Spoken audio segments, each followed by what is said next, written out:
শুভ সকাল সবাইকে আমন্ত্রণ জানাচ্ছি মেরিল মিল্ক সোববার রাঙা সকাল অনুষ্ঠানে। সুন্দর দিনের প্রত্যাশা রেখে শুরু করছি আমাদের আজকের রাঙা সকাল। 2 ঘন্টা জুড়েই আয়োজন রয়েছে, আর পুরো রাঙা সকাল পরিবারের সঙ্গে থাকছি কাজী রওশন আর সাকি এবং আছি আমি মাসুক। শুভ সকাল আমার তরফ থেকেও। প্রিয় দর্শক, প্রতিদিনই আমরা অতিথির আড্ডা করি, কখনো গান শুনি, কখনো কবিতা শুনি। এই যে আমরা বিভিন্ন সময় বিভিন্ন কিছু শুনি এবং শিল্পের যে বোধটা সেটা সম্পর্কে আমরা জানি, সেটা কিন্তু আমাদেরকে বিভিন্নভাবে বিভিন্ন কাজে অনেকভাবে উৎসাহিত করে এবং আমাদের মননকে প্রসারিত করে। আজকেও তার ব্যতিক্রম হবে না, কিন্তু একদম শুরুতে চলে যাচ্ছি সাকির কাছে। সাকি, শুভ সকাল। শুভ সকাল মাসুক, কেমন আছো? ভালো আছি, তুমি কেমন আছো? আমিও ভীষণ ভালো আছি। বিশেষ মানুষ থাকেন সবসময় আমাদের সঙ্গে, চলো জানাই কে আছেন। ঠিক আছে প্রিয় দর্শক, আমাদের আজকের অতিথি আবৃত্তি শিল্পী সুবিদিতা চন্দ সোনালী। চলুন তাকে স্বাগত জানাই। শুভ সকাল। শুভ সকাল আপনাদের। কেমন আছেন? ভালো আছি, আপনারা? আমরা ভীষণ ভালো আছি, রাঙা সকাল পরিবার ভালো আছে। আপনাকে একদম শুরুতে যে প্রশ্নটা করব খুবই কমন একটা প্রশ্ন। হয়তোবা আপনি আপনার জীবনে বা আমরা অনেকেই নিজেদের জীবনে যারা সাংস্কৃতিক পরিমণ্ডলে জড়িত তারা প্রায় প্রতিদিনই এটা শুনি। আবৃত্তি করেন আপনি, কিন্তু অভিনয়ে আবৃত্তির যে প্রয়োগটা সেটা আসলে কতখানি জরুরি, বা চর্চাটা আসলে কতখানি কি বলবো যে গঠনমূলক হওয়া উচিত? অবশ্যই অভিনয়ে আবৃত্তি, এবং আমি সেই সাথে গানও বলবো, জি, নৃত্যকলাও বলবো, যে সবটাই খুব জরুরি। অভিনয় কলাকে বলাই হয় যে এমন কোনো কলা নেই যা অভিনয় কলায় নেই, 16 কলা। তো একেবারেই। তো এখন আবৃত্তিতে যেখানে আমরা উচ্চারণের প্রয়োগটা খুব ভালো করে শিখি, তো অভিনয়ে তো এটা অবশ্যই ভীষণভাবে প্রয়োজন। কণ্ঠের মডিউলেশন এটা ভীষণভাবে প্রয়োজন, বিশেষ করে মঞ্চনাটকের ক্ষেত্রে। একদম, আপনি মঞ্চনাটকের সাথে যুক্ত, আপনি তো জানেন নিশ্চয়ই যে একদম। মঞ্চনাটকে আমাদের কোনো কাট করবার বিষয় নেই, তো ওখানে আমার সমস্তটাই নির্ভর করে আমার তাৎক্ষণিক পরিবেশনের উপরে। তো আবৃত্তির এই যে কণ্ঠের মডিউলেশন, উচ্চারণ, এই বিষয়গুলো অভিনয়ে সাংঘাতিকভাবে লাগে। একদম একদম, খুব সুন্দর করে বলেছেন। আমরা সাকি নিশ্চয় একদম আমাদের প্রোগ্রামের নিয়ম অনুযায়ী শৈশব থেকে যাব। যেতে চাই, মানে ছোটবেলায় আপনি বিভিন্ন সাংস্কৃতিক কর্মকাণ্ডের সঙ্গে যুক্ত ছিলেন, সেই জায়গাতে তো আসবোই। তার আগে জানি যে সবকিছু মিলে শৈশবটা আসলে কোথায় কাটলো? আমার জন্ম হচ্ছে গাইবান্ধা জেলায়, যেটা আমার যখন জন্ম হয় তখন এটা রংপুর জেলার অন্তর্গত ছিল। তো একটি মফস্বল শহরই বলা যায়। তো মফস্বলের যে আবহ, সেটা নিয়ে আমরা বড় হয়েছি। একেবারেই প্রতিবেশীদের সাথে সারাক্ষণ আদান প্রদান, সারাক্ষণ তাদের সাথে চলা, তাদের সুখে দুঃখে থাকা, এই জিনিসটা আমরা ভীষণভাবে পেয়েছি, যেটা এখন নাগরিক জীবনে নেই বললেই চলে। একদম। তো এটি আমাকে খুব টানে।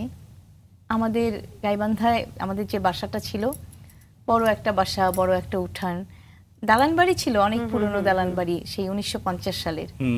তো বড় একটা বারান্দা ছিল, সেখানে আমরা, আমাদের বাসার এমন কোনো ফল নেই যে আমরা প্রতিবেশীদের না নিয়ে খেয়েছি। আমাদের বারান্দায় বসে সবকিছু মাখানো হচ্ছে, জাম্বুরা মাখানো হচ্ছে, কালো জাম মাখানো হচ্ছে, আমরা সবাই মিলে খাচ্ছি। এই আনন্দগুলো ভীষণভাবে পেয়েছি ছোটবেলায়, সবার সঙ্গে বেড়ে ওঠার আনন্দ। কি মনে হয় যে মানে সেই সময়ের শৈশব, না এই যে পরিবারের বাইরেও যেটি বলছিলেন যে প্রতিবেশীদের নিয়েও আসলে শেয়ার করে খাওয়া, একসঙ্গে অনেক কিছু শেয়ার করা, অনেক কিছু দেখা চলা, এগুলো আসলে জীবনে কি যুক্ত করেছে? মানে কি মনে হয় এই সময়ে এসে, মানে যেটা এখনকার ছেলেমেয়েরা তো আসলে পাচ্ছেই না? ভীষণভাবে মানবিক হতে সাহায্য করেছে। যেমন আমরা কোনো প্রতিবেশীর বিপদ দেখলে ছুটে না গিয়ে থাকতে পারতাম না। এখনো আমি কারো বিপদ দেখলে, কারো একটা আনন্দের অনুষ্ঠানে যদি নাও যেতে পারি, হয়তো জীবনের অনেক কাজের ব্যস্ততায় যেতে পারি না, কিন্তু বিপদের সময় না গিয়ে পারি না, মানে আমাকে মনটা টানে যে আমি আসলে ছুটে যাই। যেটি আমি হয়তো নাগরিক জীবনে অনেক সন্তানের মাঝেই দেখি যে এই জিনিসগুলো খুব কম ফিলিংসটা হয়, হয়তো বা হচ্ছে, একদিক দিয়ে হয়ে যাচ্ছে, আরেকদিক দিয়ে ভুলে যাচ্ছে। আমরা এটা পারতাম না, এই যে মানবিক বোধটা তৈরি হয়, তাই না? কিন্তু এই সময় এসে আমরা কেন আসলে পিছু হটে যাচ্ছি? আমরা, এটা কি আমাদের মধ্যে ওয়েস্টার্ন কোনো কালচার ভর করছে? মানে আপনি কি বলবেন এই জায়গাটা নিয়ে? যদি ছোট্ট করে জানি যে আমরা জানি যে দেশের বাইরে কেউ হোঁচট খেলো বা কারো কোনো সমস্যা হলেই কেউ দৌড়ে আসবে না, কারণ সেখানেও একটা রেস্ট্রিকশন আছে। হ্যাঁ, আমরা কি সেই কালচারটা অ্যাডপ্ট করতে চাই, নাকি আসলে ভীষণ রকম স্বার্থপরতা আমাদের মধ্যে কাজ করছে আসলে? আমি ঠিক সেটাও মনে করি না। আমার কাছে মনে হয় নাগরিক জীবনের ভয়াবহ রকমের ব্যস্ততা, ভয়াবহ রকমের একটা এই যে সময়টাকে ম্যানেজ করে চলা, এইসব করতে গিয়ে বোধহয় আমরা একটু স্বার্থপর হয়ে যাচ্ছি, যান্ত্রিক হয়ে যাচ্ছি, বা মানুষগুলো কিছুটা আত্মকেন্দ্রিক হয়ে যাচ্ছে। আত্মকেন্দ্রিক হয়ে যাচ্ছে, যান্ত্রিক, বিশেষ করে যান্ত্রিক হয়ে যাচ্ছি। চাইলেই এখন অনেক জায়গায় যেতে পারি না, বা আমাদের সন্তানেরাও স্কুল কলেজ নিয়ে এত বেশি ব্যস্ত জি। যে ওরা চাইলেই একটা বন্ধুর বিপদ হয়েছে দৌড়ে হসপিটালে যাওয়া হয়তো হচ্ছে না, বা রাস্তাঘাটের বিভিন্ন সমস্যা সব মিলে আমরাও অ্যালাউ করছি না। তো যেসবও একটা কারণ হতে পারে আসলে। গাইবান্ধার বনেদি পরিবারের জন্ম এবং সেখানকার বেড়ে ওঠাটা আসলে খুবই হেলদি একটা বেড়ে ওঠা হ্যাঁ, আপনার, সেটা ভীষণ। আমরা গল্প থেকে আরো জানবো, কিন্তু কিছু তথ্য আছে আপনার সম্পর্কে দর্শককে জানাতে চাই। প্রিয় দর্শক, সুবিদিতা চন্দ সোনালী কণ্ঠশীলন থেকে প্রাতিষ্ঠানিক আবৃত্তি শিক্ষা গ্রহণ করেন। তিনি ওয়াহিদুল হক, শামসুর রহমান, নরেন বিশ্বাস এবং প্রদীপ ঘোষের মতো প্রথিতযশা ব্যক্তিত্বদের সান্নিধ্য পেয়েছেন। তার উল্লেখযোগ্য আবৃত্তি প্রযোজনার মধ্যে রয়েছে তবু মাথা নোয়াবার নয়, দেশ ছাড়া ঘরহারা, আমিনা মদিনার গল্প, অনামনি অঙ্গনা, চাঁদ বণিকের পালা, রবি ঠাকুর, কবি ঠাকুর এবং রথের রশি। তিনি সম্মিলিত সাংস্কৃতিক জোট, রবীন্দ্রসঙ্গীত সম্মেলন পরিষদ এবং বাংলাদেশ আবৃত্তি সমন্বয় পরিষদে আয়োজিত বিভিন্ন অনুষ্ঠানে আবৃত্তি, উপস্থাপনা এবং কর্মী হিসেবে সক্রিয়ভাবে অংশগ্রহণ করে আসছেন। বর্তমানে তিনি বাক শিল্পাঙ্গনে কার্যকরী পরিষদের সদস্য হিসেবে দায়িত্ব পালন করছেন। তিনি 1997 সালে বাংলাদেশ বেতারে আবৃত্তি এবং নাট্যশিল্পী হিসেবে তালিকাভুক্ত হন। নির্দেশক খালেদ খানের সান্নিধ্য তার শিল্পজীবনের গুরুত্বপূর্ণ দিক নির্দেশনা। তিনি বাংলাদেশ শিশু একাডেমির প্রশিক্ষক এবং তুলিকা অঙ্কন শিক্ষালয় এবং সংস্কৃতি কেন্দ্রের আবৃত্তি প্রশিক্ষক হিসেবেও কাজ করছেন। তাকে আমরা জানছিলাম অল্প করে, আরও বিস্তারিত জানার জন্য আবারও ফিরে যাচ্ছি তার কাছেই। যেমনটা আমরা বলছিলাম যে গাইবান্ধার বনেদি একটা পরিবারের জন্ম। দেখা যায় যে যে সময় আপনার জন্ম হয়েছে সেই সময় শিল্প সংস্কৃতি এগুলোকে একটু আলাদাভাবে দেখার জন্য বা একটা মানে একমাত্র সন্তান হিসেবে পড়াশোনার বাইরে অন্য কিছুর দিকে মনোযোগ দেবে, সেজন্য পরিবারের কিন্তু বিশেষ একটা গুরুত্বপূর্ণ সাপোর্ট দরকার হয়। সেই জায়গাটায় কার সাপোর্ট বেশি পেয়েছেন? দুজনেরই, তবে মায়ের সাপোর্ট বেশি পেয়েছি। আচ্ছা, মা সাপোর্টগুলো খুব কেমন ছিল? চাইতেন, হ্যাঁ হ্যাঁ, মানে আমার বাসায় সকালটা হতো মানে ঘুম ভাঙতো রবীন্দ্রসঙ্গীত শুনে। বাহ, মা সকালে ঘুম থেকে উঠে রবীন্দ্রসঙ্গীত বাজিয়ে দিতেন। তো আমি ঘুম থেকে উঠতামই রবীন্দ্রসঙ্গীত শুনে, তো যার ফলে একটা ওই যে মনের মধ্যে একটা গেঁথে যাওয়া বিষয়। মায়ের সাপোর্টটাই বেশি, তবে বাবা কখনোই যেমন এগিয়ে দিতেও সাথে করে নিয়ে যেতে পারেননি, তবে পিছু টানও দেননি, কোনোদিনই পিছু টান দেননি।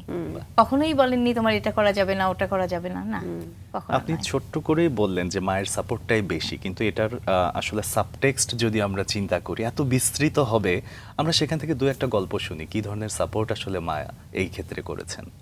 যেমন মা চাইতেন যে আমি এই সংস্কৃতিটাকে নিয়ে বেড়ে উঠি। আচ্ছা, তো আমার গাইবান্ধায় আসলে তখন এত ঋদ্ধ ছিল না, সাংস্কৃতিক অঙ্গন ছিল কিন্তু সব সময় সব জায়গায় যাওয়াটা হয়ে উঠতো না, মাও নিয়ে যেতে পারতেন না, আচ্ছা, যে কারণে আমার প্রাতিষ্ঠানিক সঙ্গীত শিক্ষাটা হয়নি।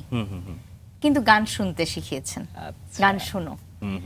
আর তখন একটা মজার ব্যাপার ছিল, আমাদের কিন্তু রেডিও ছিল। আচ্ছা, তো রেডিওতে গান শুনতাম প্রচুর।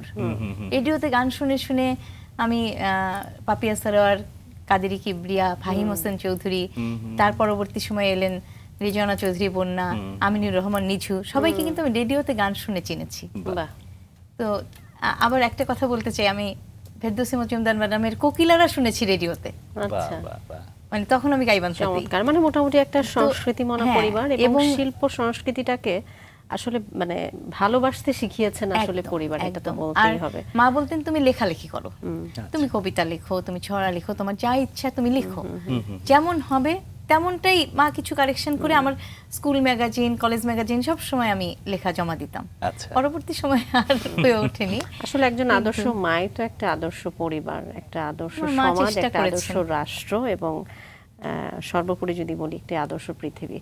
আমরা একটা কবিতা শুনি আপনার কণ্ঠে।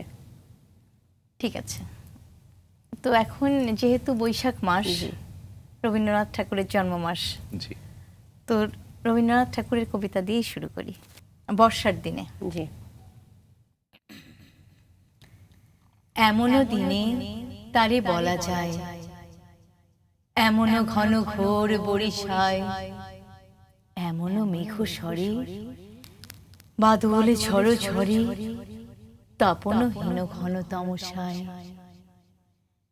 সে কথা শুনিবে না কেহ আর, নিভৃত নির্জন চারিধার, দুজনে মুখোমুখি গভীর দুঃখে দুঃখী, আকাশে জল ঝরে অনিবার, জগতে কেহ যেন নাহি আর।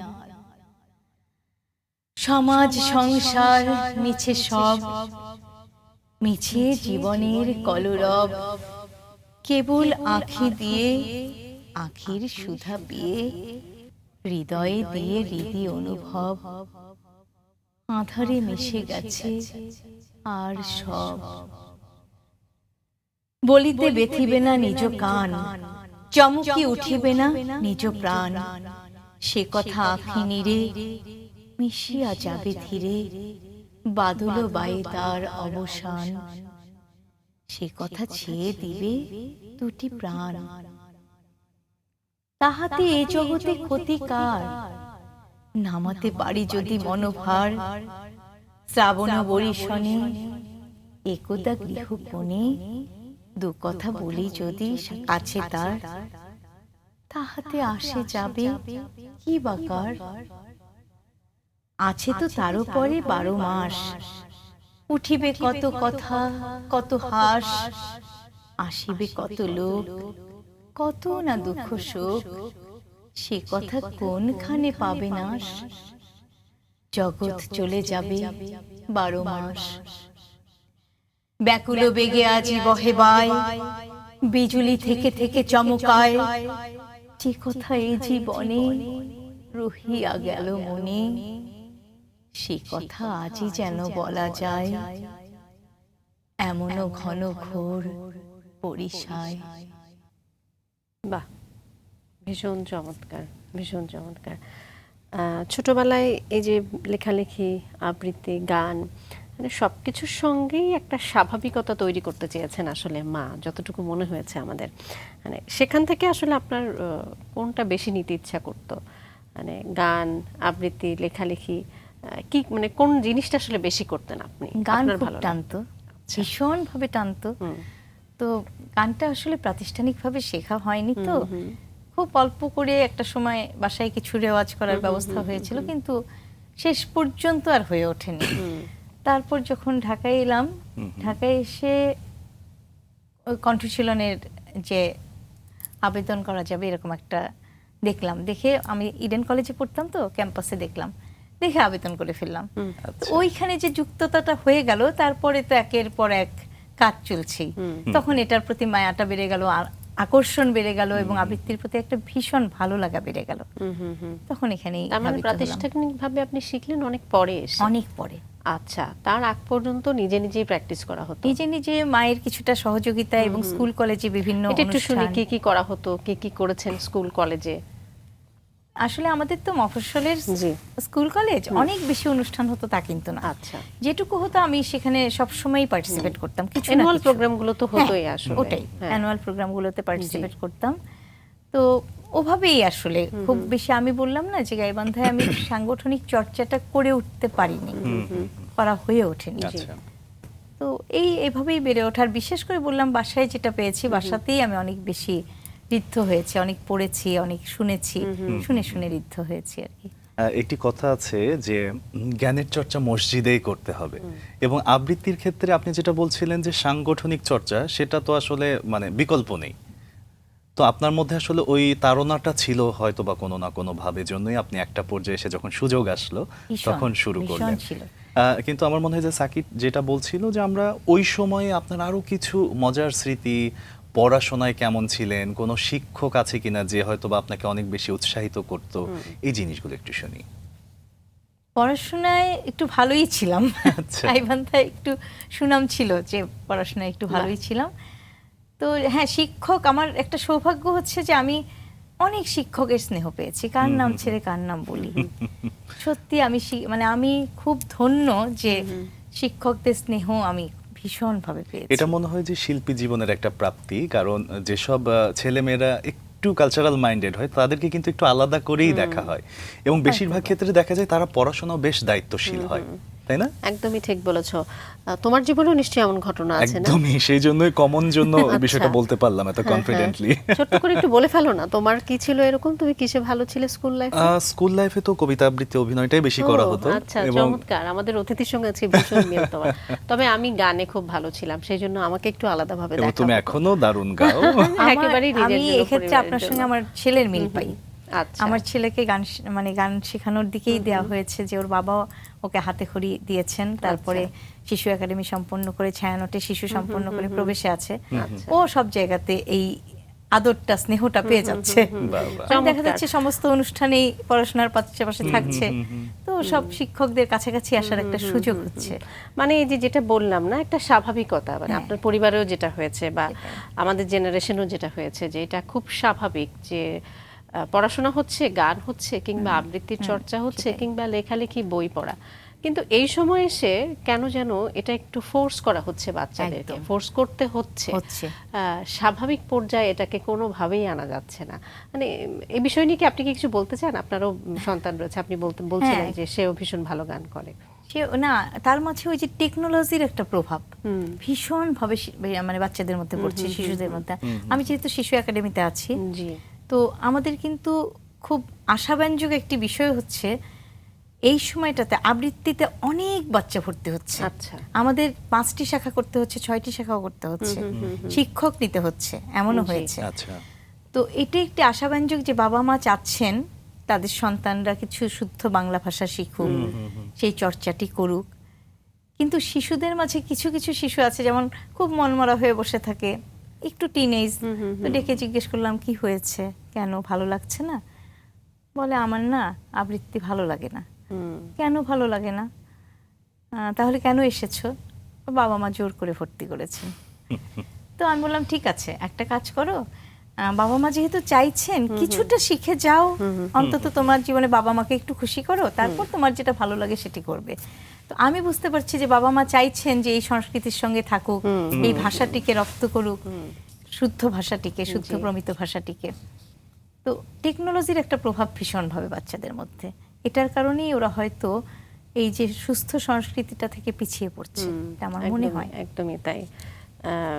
আমরা যেটা বলি আর কি, যে ভালো প্রভাব একই সঙ্গে খারাপ প্রভাব, হ্যাঁ, দুটোই ভালো এবং রয়েছে। মন্দ দুটোই থাকে। দুটোই সেই রয়েছে। দুটো মানে মন্দের প্রভাবটাই আমাদের বেশি যেন চোখে পড়ছে। একদমই। যেমনটা বলছিলেন যে আপনার শৈশবের থেকে এখনকার শৈশবের পার্থক্যটা হচ্ছে একটু ডিভাইস নির্ভরতা।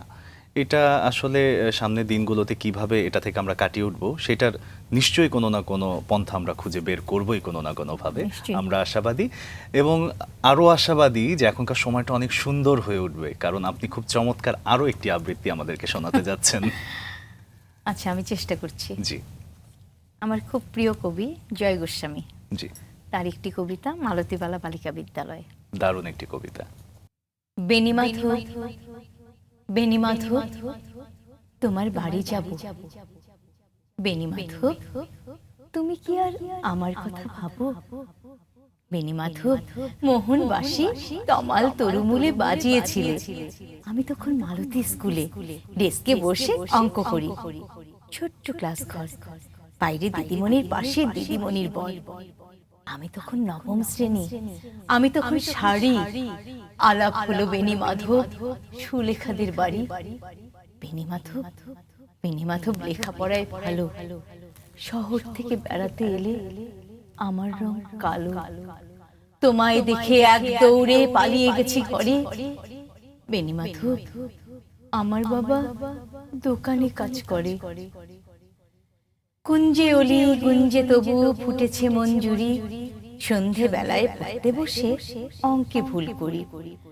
আমি তখন নবম শ্রেণী, আমি তখন 16, ব্রিজের ধারে বেনিমাধব লুকিয়ে দেখা হলো। বেনিমাধব, বেনিমাধব এত দিনের পরে সত্যি বলো, সেসব কথা এখনো মনে পড়ে? সেসব কথা বলেছ তুমি তোমার প্রেমিকাকে, আমি কেবল একটি দিন তোমার পাশে তাকে দেখেছিলাম আলোর নিচে, অপূর্ব সে আলো। স্বীকার করি দুজনকেই মানিয়েছিল ভালো, জুড়িয়ে দিল চোখ আমার পড়িয়ে দিল চোখ। বাড়িতে এসে বলেছিলাম ওদের ভালো হোক। রাতে এখন ঘুমোতে যাই একতলার ঘরে, মেঝের উপর বিছানা পাতা, জ্যোৎস্না এসে পড়ে। আমার পরে জীবন ছিল চোরাপথের বাঁকে হারিয়ে গেছে। জানি না আজ কার সঙ্গে থাকে। আজ জুটেছে, কাল কি হবে, কালের ঘরে শনি। আমি এখন এ পাড়ায় সেলাই দিদিমণি। তবু আগুন বেনি মাধব, আগুন জলে কই। কেমন হবে আমিও যদি নষ্ট মেয়ে হই। চমৎকার। বাড়িতে এসে বলেছিলাম ওদের ভালো হোক, এটা আসলে আমি কি বলবো যে অভিশাপ নাকি এক প্রকার মানে শুভকামনা? হ্যাঁ, শুভকামনাই, তবে ব্যথা মিশ্রিত শুভকামনা। একদম একদম। মানে এমন একটি মেয়ে যে তো মানুষের খারাপ চাইতে পারে না, কিন্তু সেই খারাপ মানে ভালো চাওয়ার মধ্যেও যে একটা কষ্ট, একটা বেদনা, সেটি প্রকাশিত হয় আর কি। শিল্প যখন আসলে নিজের সাথে মিলে যায় বা অনুভূতিগুলোর সাথে মিলে যায় তখন নাকি অনেক বেশি পরিপূর্ণতা পায়। এই যে অনুভূতিগুলো মানুষ জীবনের কোনো না কোনো সময় হয়তো বা এই ধরনের অনুভূতির মধ্য দিয়ে যায় বিধায়ী এগুলো আসলে এত বেশি রিলেট করে। তো আপনি কি বলবেন যে আবৃত্তি শিল্পের মধ্যে দিয়ে নিজেকে যে এক প্রকার অবগাহন করা, এটা আসলে আপনি কতখানি উপভোগ করেন? ভীষণ ভীষণ উপভোগ করি, কারণ যখন কবিতাগুলো পড়ি বা এই যে এখনো শিশু একাডেমিতে যে শিশুদেরকে পড়াই, আমি অর্থগুলো বুঝে ওদেরকে বোঝানোর চেষ্টা করি, কারণ প্রত্যেকটি শব্দের অর্থ না বুঝলে সেই ডেলিভারিটা আমার কাছ থেকে আসবে না। এমন তো না যে প্রত্যেকেরই জীবনে একই ঘটনা ঘটে যাবে কবির মতো করে। কবি যেভাবে ভাবনা থেকে লেখেন, আমরাও কিন্তু ভাবনা থেকেই আবৃত্তি করি, কিন্তু আমাকে বুঝতে হবে প্রতিটি শব্দের অর্থ, ওজন সবটা বুঝে তারপরে তো আমার কাছ থেকে সেটি প্রকাশিত হবে। একদম একদম। তো এটা অবশ্যই ভীষণভাবে মিলে যায়। শিশু একাডেমি শিশুদের মতো একটু বড় শিশু হয়ে আমরা একটি প্রশ্ন করতে চাই, সেটা হচ্ছে দেখা যায় যে লেখা আছে আমি তোমাকে ভালোবাসি বা আমি ভাত খাবো, একই কথা যখন গুরুরা বলেন যে 10 ভাবে চর্চা করো, 10 ভাবে বলার চেষ্টা করো, কিন্তু সবচেয়ে অ্যাপ্রোপ্রিয়েট কোনটা এটা বোঝার কি কোনো কৌশল আছে শিশুদের জন্য যদি জানান? না, আবৃত্তির তো আসলে কোনো গ্রামার নেই যে একেবারে যেমন গানে সারেগামা পাধানিসার মধ্যেই সব সুরগুলো ঘুরপাক খায়, কিন্তু আমাদের আবৃত্তিতে কিন্তু এমন কোনো নির্দিষ্ট জায়গা নেই যে জায়গাটির মধ্যেই আমরা ঘুরপাক খাবো। একই কবিতা এক একজন এক একভাবে করছে, এক একজন এক একভাবে অন্যকে ছাড়িয়ে যাচ্ছে। তো এটা প্রকাশিত হয় হচ্ছে সেই মুহূর্তে সেই মানুষটি কিভাবে প্রকাশ করছেন, ডেলিভারি দিচ্ছেন সেটার উপরে সেই ভালো লাগাটা কাজ করে, কতটুকু দর্শকের কাছে ভালো লাগে। সাকিব বলছিল অর্থপূর্ণ হচ্ছে কিনা, এই জায়গাতে আরেকটা বিষয় জানতে চাই আপনার কাছে, একদমই জানার জায়গা থেকে, যে আমি ভাত খাবো, আমিতে এমফাসিস দিলে বিষয়টা একরকম দাঁড়াচ্ছে, ভাতে এমফাসিস দিলে অর্থটা একরকম হয়ে যাচ্ছে, খাবোতে আরেকটা। এইটা নির্ধারণের আসলে জায়গাটা কি, কিভাবে নির্ধারণ করা যায়? অর্থপূর্ণ যেটা বললেন সেটা হচ্ছে আমাকে কবিতাটি ভালো করে পুরো কবিতাটি পড়ে নিতে হবে, যে কোন কথাটি কবি বুঝাতে চেয়েছেন, কবির মনোভাবটা বুঝতে হবে, চেষ্টা করতে হবে। তারপর আমি চিন্তা করব যে কোন জায়গায় এই কবিতার জন্য এমফাসিসটা দেওয়া দরকার বা কোন জায়গাটাকে আমাকে হাইলাইট করতে হবে। এটা কবিতার সব কবিতা যে একই রকম হবে তা কিন্তু নয়। এবং আপনি যে বলছিলেন যে বুঝতে হবে, বোঝার যে বিষয়টি, তার জন্য নিশ্চয়ই একই কবিতা বারবার পড়ারও একটা অভ্যাস করতে হবে। অবশ্যই, অনেকবার। আমরা প্রথমে বলেই যে বাচ্চাদের যে প্রথমেই আবৃত্তি করবে না, বা আমরাও নিজেরাও যে প্রথমে কবিতাটি বারবার বারবার পড়ি, শুধু পড়ি, তারপর ভাব বোঝবার চেষ্টা করি, তারপর সেটিকে প্রকাশ করার চেষ্টা করি। তো পড়তে তো অবশ্যই হবে, পড়ার বিকল্প নেই। পাঠাভ্যাস, শুদ্ধ উচ্চারণের জন্য তো আসলে পড়া উচিত। একটা শব্দ যে যতবার উচ্চারণ করবে সেটা ততবারই আসলে সে রপ্ত করতে পারবে সুন্দরভাবে বলবার ক্ষেত্রে। আপনি গানের কথা যেহেতু বললেন যে সারগামের একটি বিষয় থাকে, একটা 7টা স্বরের বিষয় থাকে, আবৃত্তির ক্ষেত্রে এমন কোনো বিষয় আসলে নেই। তারপরেও কিন্তু কিছু চর্চা, কিছু চর্চা তো রয়েছে যেগুলো সবসময় আসলে করতে হয়। অবশ্যই সেই জায়গাগুলো নিয়ে যদি একটু বলেন, যে কণ্ঠের যে ব্যাপারটা, উপরের স্কেলে কাজ করা, নিচের স্কেলে কাজ করা, সেক্ষেত্রে আসলে আবৃত্তি শিল্পীরা কি করেন বা কি করতে পারেন? যেমন আমরাও সারকাম প্র্যাকটিস করি, জি, সারকাম প্র্যাকটিস করতেই হয়, কণ্ঠের ওঠানামা, তারপর কিছু বাকযন্ত্রের কিছু ব্যায়াম আছে, প্রাণায়াম, যেমন দমটা না থাকলে তো আমি আবৃত্তি করতে পারবো না। তো বাকযন্ত্রের ব্যায়াম আছে যেগুলো আমাদের এই মুখের যে জড়তা মুক্ত করে, জড়তা মুক্তির যে ব্যায়ামগুলো এগুলো করতে হয়, এগুলো নিয়মিত করতেই হয়। আচ্ছা, এগুলোর মধ্যে কোনোটা কি এখন একটু আমাদেরকে দেখাবেন, যেটা হয়তোবা যারা টিভি সেটের সামনে বসে দেখছে বা যারা ছোটরা আবৃত্তি করতে চায়, যেহেতু আপনি শিশু একাডেমির প্রশিক্ষক, সেই জায়গা থেকে ছোট্ট একটা কিছু আমরা দেখি, আমরা শিখি। যেমন আমরা কিছু টাং টুইস্টার করি, জি, কিছু শব্দ দিয়ে। জি, একটা আমি যেটা ক্লাসে করাই, যে চাচা চা চায়, চাচি চেয়া চায়, চাচা চা চায়, চাচি চেয়া চায়, এটি বিভিন্নভাবে, মানে চ বর্গের যে সমস্যাটি সেটিকে সারানোর জন্য। আচ্ছা, তারপর এক ছিল দাঁড়ি মাঝি, দাড়ি তার মস্ত, দাড়ি দিয়ে দাড়ি তার, দাড়ি শুধু ঘষত, এটি রয়ের সমস্যার জন্য। গড়ের মাঠে গরুর হ্যাঁ, গড়ের মাঠে গরুর গাড়ি গড়গড়িয়ে যায়, 12 হাড়ি রাবড়ি বড় বাড়াবাড়ি। তো তারপর চাচা চাচা চাটা চাচে, এরকম অনেক সুন্দর জিনিস শিখলাম না? আমার মনে হয় এটা শুধু একদম, আবৃত্তি গান সেই ক্ষেত্রেই না, মানে আমরা সব যারা ক্ষেত্রেই। এই উপস্থাপনার কাজ অবশ্যই। করছি তাদের জন্য এটা খুব সহায়ক। তুমি খুব জেনে ভালো করো জিনিস আর শিখলাম। না জেনে করো, আমার মনে হয় এই চর্চাটা তোমার আছে, তাছাড়া তুমি এত ভালো নিউজ পড়তে পারতে না। খুব বেশি নেই, তবে না, হয় না আছে, অনেক অবশ্যই জানা আছে। জিনিসও, তাই না? কিন্তু আমরা যখন নতুন করে শুনি তখন আবার এটা নতুন ভাবে একটা স্পিড দেয়, একদম। যে না এটা আসলে নতুন করে হয় না, যেই কথাটা আমি জানি সেই কথাটা আবার আমি বলি, সেটা হয়তো আমি নিজেকেই বলছি। হ্যাঁ, নিশ্চয়ই। বিষয়টা এমন হয়তো জানি, কিন্তু আজকে যখন আমাদের অতিথির কাছ থেকে শুনলাম মনে হলো যে না, আবার একটু নতুন করে মনে হয় আবার একটু সচেতন হওয়া এই জন্য দরকার। কিন্তু তোমার আমাকে ধন্যবাদ দেওয়া উচিত। অনেক ধন্যবাদ মাসুদ, তোমাকে সবসময় ধন্যবাদ দেই, তোমরা আমাকে ভীষণ উৎসাহ দাও কাজের ক্ষেত্রে এবং অনেক সহযোগিতা করো। আমরা যেই গল্পে ছিলাম যে চর্চার বিষয়টি, চর্চাটা কি আসলে এমন হওয়া উচিত আবৃত্তির ক্ষেত্রেই জানতে চাচ্ছি, নাকি আসলে সব মাধ্যমে, আসলে গানের ক্ষেত্রেও আমরা জানি, বা এই যে আমরা উপস্থাপনা করছি, অনেকগুলো বিষয় মাথায় সেট করে রাখতে হবে, তাহলে হয়তো আমার ডেলিভারিটা ভালো আসবে। আবৃত্তির ক্ষেত্রেও তাই কি না, যে আমি যে কবিতাটা পড়ছি কিংবা যে গল্পটাকে আমি উপস্থাপন করতে চাচ্ছি সেটা আগে আমার মেমোরিতে সেট হতে হবে, তাহলে হয়তো ওটার ডেলিভারিটা আমি ভালো দিতে পারবো। বিষয়টা কি এমন, একটু জানতে চাই আপনার কাছে। হ্যাঁ, আমাদের আসলে আমি এখানে একটু বলে রাখি, আমাদের শিশু একাডেমির বিভাগটির নাম হচ্ছে আবৃত্তি ও উপস্থাপনা শৈলী। বাহ, তো আমাদের শিশুদের উপস্থাপনাও শেখাতে হয়। তো সেক্ষেত্রে অবশ্যই মেমোরাইজ করার যে বিষয়টি, স্মৃতিতে নেওয়ার যে বিষয়টি, এটি তো অবশ্যই আছে, কারণ স্মৃতি নির্ভর হলে সেটির ডেলিভারিটা আপনার অনেক চমৎকার হবে, সেখানে আপনাকে কোনো চিন্তা করতে হচ্ছে না। তারপর যেটা হচ্ছে যে আপনার উপস্থাপনার ক্ষেত্রে আমরা শিশুদের বলি যে সাহসী হতে হবে। তুমি যদি সাহসী না হও, মঞ্চে দাঁড়িয়ে তুমি ভয় পেয়ে গেলে পুরো দর্শক ভয় পেয়ে যাবে। তো এই জিনিসগুলো তো অবশ্যই মাথায় রাখতে হয়, শুধু আবৃত্তি নয়, যখনই যে কোনো পারফর্মিং আর্টসে আমি যখন মঞ্চে দাঁড়াবো বা আমি যখন ক্যামেরার সামনে বসবো, আমি যদি ভয় পেয়ে যাই তাহলে আমার দর্শক আমার কাছ থেকে কি পাবে? তো এটা পাওয়া যাবে না। বিশেষ করে মঞ্চেই নাকি এটা বেশি হয় যে নিজের এনার্জিটা দর্শকের মধ্যে চলে যায়, তার অনুভব করে, সেটা কবিতায় বা নাটকে যে জায়গায়ই হোক। আচ্ছা মাসুক, আমরা তো মঞ্চ নাটক যখন আমি তো আপনি এবং আমি দুজনেই থিয়েটার স্কুল সম্পন্ন করেছি, 1 বছর মেয়াদি কোর্স।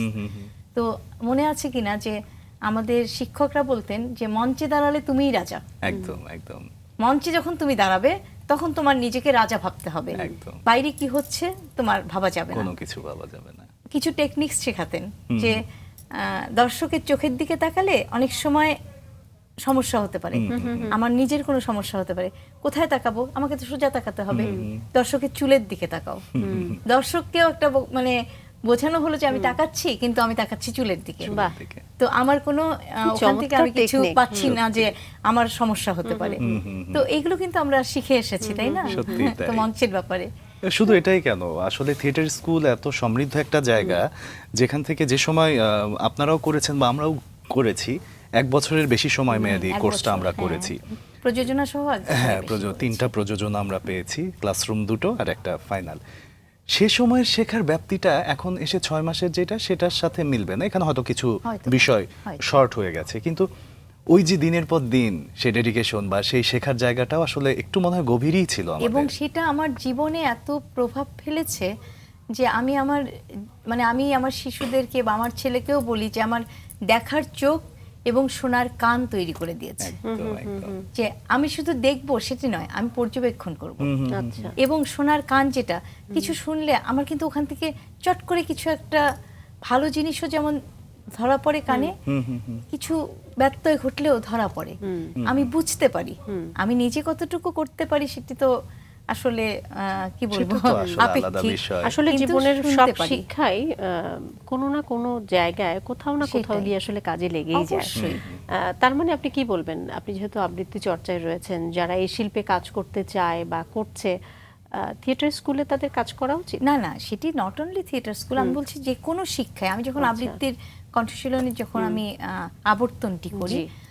মানে ওই যে বললাম আমি একটি স্বর্ণযুগ পেয়েছি সর্বত্র, সেখানে আমি নরেন বিশ্বাসকে পেয়েছি, জি। যার ক্লাস ছিল মনোমুগ্ধকর। হুম। মানে এমন কিছু উচ্চারণ আছে আমার কখনোই ভুল হবে না, স্যার যেগুলো খুব মজা করে ক্লাসে বলতেন। ওয়াহিদুল হককে পেয়েছি, জীবনবোধের একটি চমৎকার জায়গা। একদম। তো এই যে আর প্রতিনিয়ত যে চর্চাটি আমাদের করানো হতো, তার মধ্য থেকে যে আমি কবিতাকে ভালোবাসতে শিখেছি। জি। তো যে কোনো শিক্ষাকে আমি যদি মনে নেই, ভালোবেসে নেই, আমাকে জীবনে প্রভাব ফেলবেই, নিশ্চয়ই নিশ্চয়ই। এটাই আমি মনে করি। আপনি মানে বিশেষ মানুষদের কথা বলছিলেন যে ওয়াহিদুল হক, নরেন বিশ্বাস, শামসুর রহমান, প্রদীপ ঘোষ, নিশ্চয়ই আপনি অনেক বেশি ঋদ্ধ হয়েছেন। আপনি যেটি অবশ্যই, বলছিলেন যে অনেক অবশ্যই। রকম অনেক কিছু আপনি শিখতে পেরেছেন। একদম। সবার সান্নিধ্যের কথাও যদি আমি একটু নরেন বিশ্বাসের কথা আপনার কাছে জানতে চাই, প্রদীপ ঘোষের কথাও একটু জানতে চাই, শামসুর রহমান। শামসুর রহমানকে দিয়েই শুরু করি। তিনি তো আমাদের সভাপতি ছিলেন জি। সে সময়।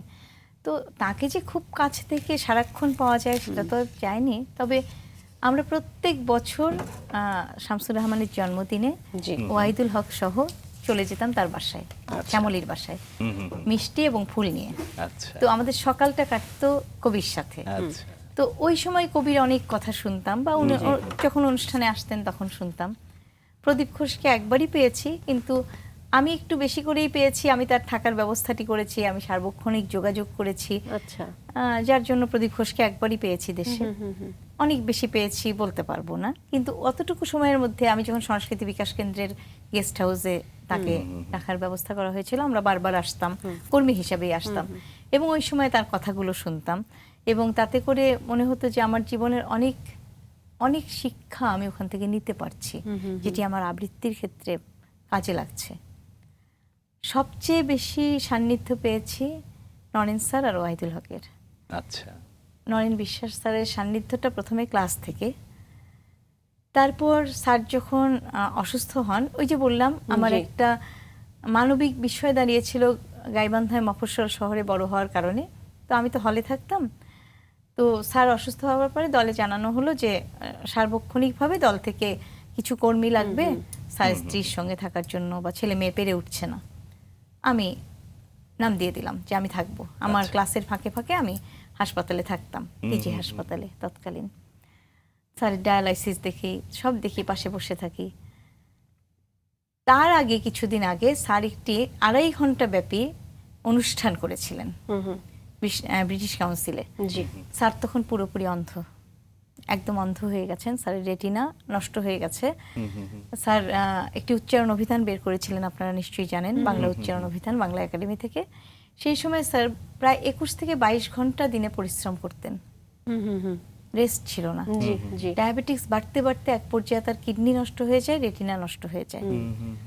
তো স্যার একেবারেই চোখে দেখেন না। সেই সময় আমি এবং আমার সাথে শুভ্রা বলে একটি মেয়ে আমার সংগঠনের, আর মাঝে মাঝে যখন আমরা একান্তই পারতাম না তখন হচ্ছে শোভা, আমরা প্রতিদিন গিয়ে গিয়ে স্যারকে মহড়া করাতাম স্যারের বাসায় বসে বসে। প্রায় 2.5 ঘন্টার একটি অনুষ্ঠান, যেখানে মেঘনাদ বধ মানে চর্যাপদ থেকে মেঘনাদ বধ পর্যন্ত পুরোটা স্যার স্মৃতিতে ধারণ করেছিলেন। আচ্ছা। আমরা বসে বসে মহড়াটা করাতাম। ওই সময় স্যারকে অনেক কাছে থেকে পেয়েছি, অনেক কথা শুনেছি, এবং স্যারের একরকম পারিবারিক সদস্যের মতোই যেন হয়ে গিয়েছিলাম। তো তারপর তো হাসপাতালে, তারপর স্যারের মৃত্যু, সত্যি সবটাই পরম পাওয়া। আসলে এই একদম। ধরনের গুণী মানুষের সান্নিধ্য আমার ভীষণ, মনে হয় ভীষণ। আপনার জীবনে একটি মাইল ফলক হয়ে থাকবে। বিরাট। এই সময়গুলো আসলে কখনোই ভোলা যাবে না, এবং আপনি দারুণ একটা আনন্দ নিয়ে কথাগুলো বলছিলেন, আপনার চোখে মুখে সেটা স্পষ্ট ছিল, একদমই। আমাদেরও আমি ভালো একটু লাগছিল। মাঝখানে বলতে চাই যে আমরা অবশ্যই। যেমন একটা সমৃদ্ধ সময় পার করি, আমার মনে হয় প্রতিদিনেরই রাঙা সকাল না, এবং আপনাদের মতো রাঙা অতিথি আমরা ভীষণ রকম কৃতজ্ঞ আসলে আপনাদের প্রতি এবং আমাদের এই অনুষ্ঠানের প্রতি একই সঙ্গে। জি, তুমি কোশ্চেনটি করছিলে বাসু। একদম। আমি মাঝখানে একটু না বলে নিলেই আমার ভালো লাগছিল না, সেই না, জন্য তুমিও না, question আমিও করতে কৃতজ্ঞ পারো। আপনারা আমাকে ডেকেছেন বলে। আমরা আরেকটা কবিতা শুনি আমার মনে হয় আচ্ছা, আপনার কণ্ঠে। ঠিক আছে। আদিত্য অনিকের কবিতা মিথ্যেবাদী মা। এতটা দিন পেরিয়ে আজও মায়ের জন্য কাঁদি, কারণ আমার মা যে ছিল ভীষণ মিথ্যেবাদী। বাবা যেদিন মারা গেল আমরা হলাম একা, সেদিন থেকেই বাঁক নিয়েছে মায়ের কপাল রেখা। মা বলতো বাবা নাকি তারার ভিড়ে আছে, লেখাপড়া করি যদি নেমে আসবে কাছে। তারায় তারায় বাবা খুঁজি, তারার ছড়াছড়ি, আমার মায়ের মিথ্যে বলার প্রথম হাতে খড়ি। পাড়াপড়শি বলতো এসে, এই বয়সে রাড়ি, একা একা এতটা দিন কেমনে দিবে পারি, ভালো একটা ছেলে দেখে বিয়ে করো আবার। মা বলতো এসব শুনে ঘেন্না লাগে আমার, আমি আছি, খোকন আছে, বিয়ের কি দরকার। ওটা ছিল আমার মায়ের চরম মিথ্যাচার। রাত্রি জেগে সেলাই মেশিন, চোখের কোণে কালি, নতুন জামায় ঘর ভরে যায়, মায়ের জামায় তালি। ঢুলু ঢুলু ঘুমের চোখে সুই ফোটে মার হাতে। আমি বলি সৌত এবার, কাজ কি অত রাতে। মা বলতো ঘুম আসে না, কি করব বল। ওটা ছিল আমার মায়ের মিথ্যে কথার ছল। স্কুল থেকে নিতে আসে গাড়ি ঘোড়ার চাপে, আমার জন্য মা দাঁড়ানো কড়া রোদের তাপে। ঘামে মায়ের দম ফেটে যায়, দু চোখ ভরা ঝিম। ভ্যানিটি ব্যাগ খুলে আমায় দিত আইসক্রিম। মায়ের দিকে বাড়িয়ে ধরে বলতাম একটু নাও। মলিন হেসে মা বলতো খাও তো বাবা, খাও। আমার আবার গলা ব্যথা, ঠান্ডা খাওয়া মানা। ওটা ছিল আমার মায়ের নিঠুর মিথ্যেপনা। বড় হয়ে চাকুরি নিয়ে বড় শহর আসি, টুকটুকে বউ ঘরে আমার, বউকে ভালোবাসি। পশ এলাকায় বাসা নিয়ে ডেকোরেটর ধরে সাজিয়ে নিলাম মনের মতো অত্যাধুনিক করে। মা তখনও মফস্বলে, কুশিয়ারার ঢালে, লোডশেডিং এর অন্ধকারে সন্ধ্যা বাতি জ্বালে। নিয়ন বাতির ঢাকা শহর, আলোয় ঝলমল। মাকে বলি গঞ্জ ছিঁড়ে এবার ঢাকা চলো। মা বলতো এই তো ভালো খোলামেলা হাওয়া, কেন আবার তোদের ওই ভিড়ের মধ্যে যাওয়া। বদ্ধ ঘরে থাকলে আমার হাঁপানি ভাব হয়। ওটা ছিল আমার মায়ের মিথ্যা অভিনয়। এখন আমি আরো বড় স্টেটসে অভিবাসী, বিশ্ব ব্যাংকের কর্মকর্তা, সুনাম রাশি রাশি। দায়িত্বশীল পদে আমার কাজের অন্ত নাই। মায়ের খবর নেব এমন সময় কমই পাই। মা বিছানায় একলা পড়া, খবর এলো শেষে এমন অসুখ হয়েছে যার চিকিৎসা নাই দেশে। উড়ে গেলাম মায়ের কাছে, অনেক দূরের পথ। পায়ে ধরে বলি মাকে এবার ফেরাও মত। একা একা গঞ্জে থেকে কি লাভ তোমার বলো, আমার সাথে এবার তুমি আমেরিকা চলো। এসব অসুখ আমেরিকায় কোনো ব্যাপার নয়, 7 দিনের চিকিৎসাতেই সমূল নিরাময়। মিথ্যা হাসি মুখে এনে বলল আমার মা, প্লেনে আমার চড়া বারণ, তুই কি জানিস না আমার কিছু হয়নি তেমন, ভাবছিস অযথা। ওটাই ছিল আমার মায়ের শেষ মিথ্যা কথা। চমৎকার, খুব সুন্দর। মায়ের আসলে মিথ্যেবাদী হন, একদম তা না হলে আসলে সংসার কিভাবে আগলে রাখবে। আমি মিথ্যেবাদী যদিও, হন, হিসেবে ভুল positively করেন। বললাম কথাটি, এটা আমার মনে হয় যারা মা বা যারা সন্তান সবাই বুঝবেন। চমৎকার একটি কবিতা। কবিতা করবার ক্ষেত্রে কি কখনো কোনো ভালো লাগা ভালোবাসা তো নিশ্চয়ই কাজ করে, বেছে বেছে কাজ করার প্রবণতা কি আছে? মানে হ্যাঁ, আছে। এরকমটা কি হয় হয়। যে আমার মনে হয় যে এই কবিতাটা হয়তো আমি আমার মতো করে যেভাবে চাইছি সেভাবে আমি দর্শকদেরকে দিতে পারবো না, সেটা ভালো কবিতার ক্ষেত্রেও হতে পারে, হ্যাঁ, কিংবা হতে পারে। অন্যরকম একটু শুনতে চাই সেই যেমন গল্পগুলো অনেক একটু জানতে বিখ্যাত চাই। কবিতা আছে, আমি সত্যি বলছি আমি করবার সাহস করে উঠি না, কারণ যারা করেছেন আমি তাদেরকে টপকাতে পারবো না আমার মনে হয়। তো চেষ্টাটি অবশ্যই থাকতে হবে, এমন না যে বসে যেতে হবে যে আমি বলেছি আমি করবই না, তা নয়। আমি চেষ্টা করে যাই, হয়তো মনে হয় যেদিন আমি স্যাটিসফাইড হব যে আমি ঠিক আছে, আমি অন্তত তাদেরকে না উতরে যেতে পারি, আমি অন্তত তাদের কিছুটা ছুঁতে পারছি, তখন আমি হয়তো করব।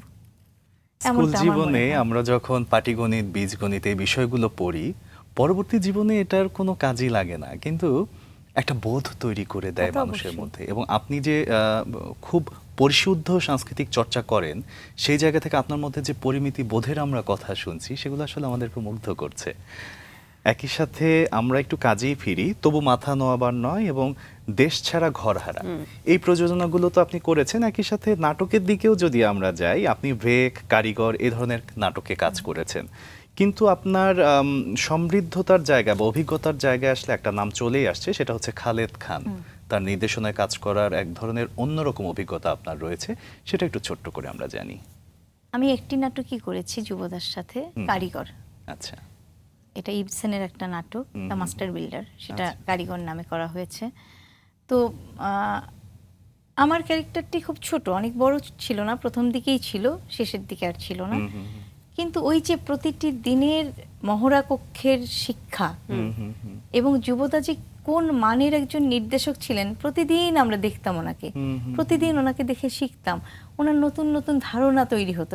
একটি জায়গাকে নিয়ে উনি অনেকভাবে কাজ করতেন, একটি দৃশ্যকে নিয়ে উনি অনেক অ্যাঙ্গেল থেকে কাজ করতেন, বারবার নিজেই নিজেকে ভাঙতেন। তো এটি দেখার সৌভাগ্য আমার হয়েছে খুব কাছে থেকে। চমৎকার। এবার যদি প্রফেশনে আসি, আপনি এক্সপ্রেশন অ্যাডভার্টাইজিং লিমিটেডে কাজ করেছেন দীর্ঘদিন, সেখানেও আপনি এমন কিছু মানুষের ছত্রছায়ায় কাজ করেছেন, আসলে তাদের স্নেহধন্য হয়েছেন, যেটাও এক ধরনের অভিজ্ঞতা। সেই গল্পটা একটু শুনে আসি। আমি তো রামেন্দু মজুমদার, শ্রদ্ধেয় রামেন্দু মজুমদারের প্রতিষ্ঠান এক্সপ্রেশনস লিমিটেডে 19 বছর কাজ করেছি। তো এই সময়টি আসলে আমি বলবো যে আমার একটি ভীষণ পাওয়া, যে আমি এক সময় যখন ছাত্র জীবনে ছিলাম, আমি ভাবতাম যে আমি চাকরি করলে আমার বস যেন এমন হয় যার কাছে আমি প্রতিনিয়ত শিখব, প্রতিনিয়ত শিখতে চাই। এবং রামেন্দুদা একজন সেই রকম মানুষ, আমাদের দাদা, প্রতিনিয়ত আমি সব রকম কাজ শিখেছি, শুধুই যে মানে প্রফেশনাল কাজ তা কিন্তু নয়। আমি আমার থিয়েটার শিখেছি, আমি আমার সংগঠন করা শিখেছি, বিশেষ করে সংগঠন করা শিখেছি। দাদা যেভাবে সংগঠন করতেন আমি দেখতাম, এবং আমি এই যে সংগঠনকে ভালোবাসা, সংগঠনের জন্য সর্বতোভাবে ত্যাগ করে কাজ করা, এটা আমি বলবো আমি রামেন্দুদাকে দেখে দেখে শিখেছি। শুধু দাদা বললেও ভুল হবে, আমরা আসলে থিয়েটারের মঞ্চায়নের পরে যে মানুষগুলোকে কমন দেখি, সেই মানুষগুলোর মধ্যে আপনাকে আমরা সব সময়ই দেখি, এবং আমি লক্ষ্য করেছি যে দিদিও আপনার প্রতি ভীষণ স্নেহধন্য এবং উনিও আপনাকে ভীষণ স্নেহ করেন। এই যে একটা জেনারেশনের সাথে বা বস লেভেলের সাথে এই সখ্যতা বা গুণী মানুষদের সহচর্যে এসে সখ্যতা, এটা কি শুধু সংস্কৃতিকে ভালোবাসেন সেজন্য, নাকি এক ধরনের বিনয় আলাদাভাবে আপনার মধ্যে রয়েছে সেজন্য? না, আমি আমারটা কতটুকু বলবো তা নয়, কিন্তু আমি বলবো যে ওনাদের আমাকে গ্রহণ করার ক্ষমতা, ওনারাই আমাকে গ্রহণ করে নিয়েছেন। আমি এক্সপ্রেশনসের 4 জন ডিরেক্টরের নামই এখানে বলতে চাই, আমি যাদেরকে পেয়েছি। আমি চেয়ারম্যান হিসাবে পেয়েছিলাম তখন ফারুক হায়দার, শ্রদ্ধেয় ফারুক হায়দার, তিনি এখন পৃথিবীতে নেই। জিয়াউদ্দিন তারিক আলী, যিনি মুক্তির গানে ছিলেন, ব্যাকগ্রাউন্ড ভোকালটা যার, সেই মোটা ফ্রেমের চশমা, তিনি আমাকে অসম্ভব স্নেহ করতেন। মোকাররমউদ্দিন আহমেদ, তিনি প্রকৌশলী, কিন্তু তিনি আমাদের এক্সপ্রেশনের সাথে যুক্ত ছিলেন আর কি ডিরেক্টর হিসাবে, তিনিও স্নেহ করতেন। আর যিনি ডিরেক্টর হিসাবে ছিলেন না, কোনো কিছুতেই আসতেন না, ফেরদৌসী মজুমদার ম্যাডাম, ওনার একটা প্রচ্ছন্ন ভালোবাসা এত চমৎকার করে পেয়েছি। আমি একটা উদাহরণ দেই, আমি যখন সন্তান ধারণ করেছি, মানে আমি মা হব, তখন আমাদের অফিসে একটা চল ছিল যে মেয়েরা মিলে আমরা মেয়েদেরকে সাথ দিতাম, জি আমরা যে কজন মেয়ে আছি আয়োজন করতাম। হঠাৎ ম্যাডামের ফোন, ট্রোপার ফোনেই ফোন করেছেন, ট্রোপা আমাকে যথেষ্ট ভালোবাসে, ট্রোপার ফোনেই ফোন করেছেন যে তুমি কি খাবে, কি খেতে ইচ্ছে করছে, আমি তোমার জন্য রান্না করে পাঠাবো। আমি ম্যাডাম আমার তো কোনো ইচ্ছেও নেই, মানে আমার আসলে তখন কিন্তু ওই যে ওইরকম সাধারণ সচরাচর যেটা হয় সেটা হয় না। বলে যে কেন মেয়ে, তোমার কিছু শখ করছে না, আমি আমার পছন্দ মতো পাঠাবো? আমি বলছি হ্যাঁ ম্যাডাম আপনার পছন্দ মতো পাঠান। তিনি 2টো পদ রান্না করে পাঠিয়েছিলেন। তো আমি বলি যে আমার ছেলেটি যেটুকু অভিনয় সত্তা পেয়েছে, আমার মনে হয় ফেরদৌসী ম্যাডাম এই যে তার গর্ভকালীন সময়ে যে আশীর্বাদটা করেছেন এটিও তার একটি কারণ, আমি এটি বলি সবসময়। কি চমৎকার করে বললেন। এবং যেটি আমরা শুরুতেই বলছিলাম না, যে সত্যি আপনার জীবনে একটি মাইল ফলক আসলে এ ধরনের গুণীজনদের সান্নিধ্য পাওয়া এত কাছ থেকে বিরল আসলে, এবং আপনি ভীষণ সৌভাগ্যমানও একই রকম। একদম তেমনি করে আমি ওয়াহিদুল হককেও পেয়েছি। তো ওয়াহিদুল হক, আমি ঢাকায়, তিনি চলে গিয়েছেন গাইবান্ধায় আমার বাড়িতে আমার মাকে দেখতে। মানে এই যে তারপরে এসে কি করেছেন, তিনি ভোরের কাগজে লিখেছেন আমাদের বাড়িটা সম্পর্কে, আমার মাকে নিয়ে, আমি জানিও না। তারিক আলী স্যার আমাকে ফোন করছেন, সোনালী আজকের ভোরের কাগজে ওয়াহিদ ভাই যে সোনালীর কথা লিখেছেন, গাইবান্ধার সোনালী, তিনি কি আপনি? আমি তাড়াতাড়ি ভোরের কাগজ এনে পড়লাম, হ্যাঁ আমি।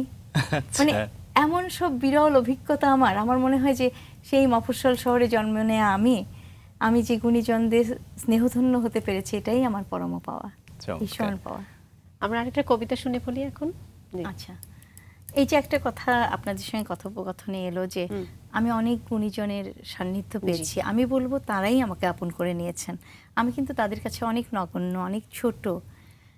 তো রবীন্দ্রনাথ ঠাকুরের মাঝে এই জিনিসটা ছিল যে তিনি কিন্তু জাত বড় করে দেখতেন না, তিনি মানুষকে কাছে টেনে নেওয়ার যে বিষয়টি শিখিয়েছেন তার কবিতায়, তেমনই একটি কবিতা ব্রাহ্মণ।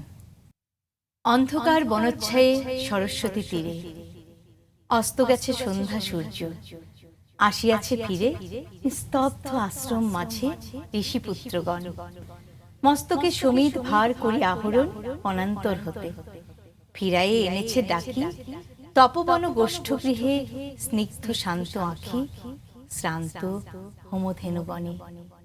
করি সমাপন সন্ধ্যা স্নান, সবে মিলে লয়েছে আসন গুরু গৌতমের ঘিরে কুটির প্রাঙ্গণে হোমাগ্নি আলোকে।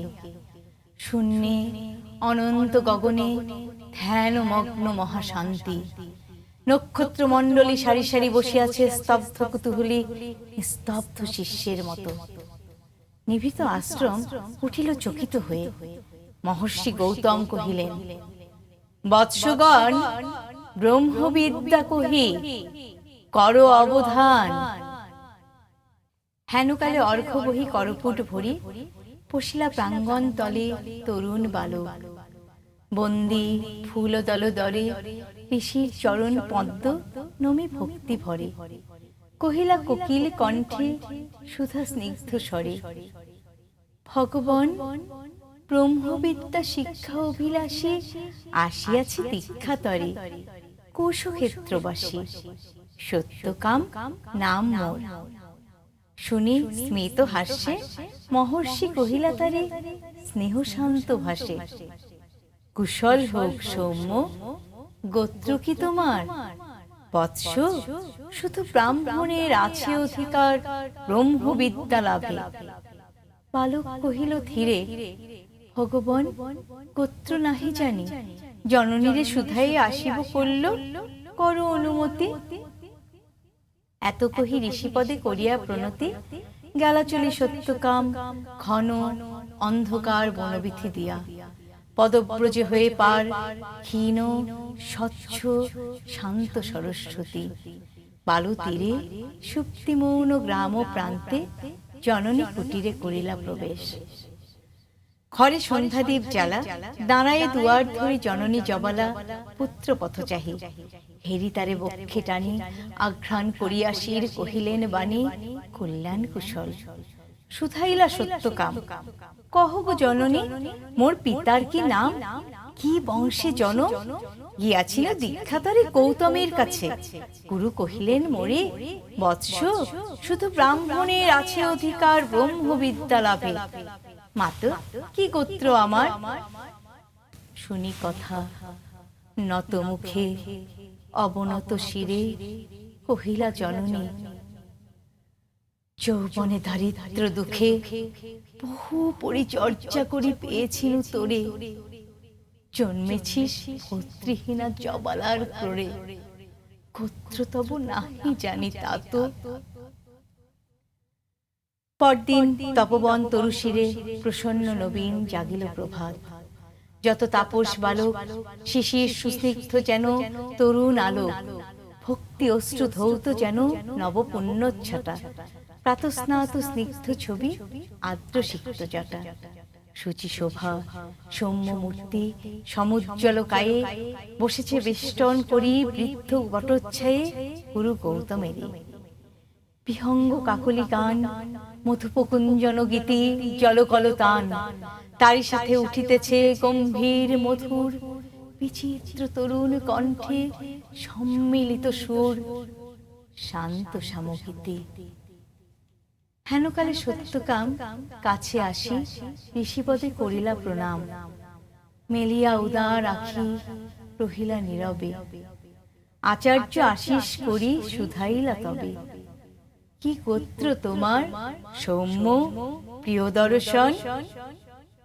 তুলি শির কহিলা বালক, ভগবান নাহি জানি কি গোত্র আমার।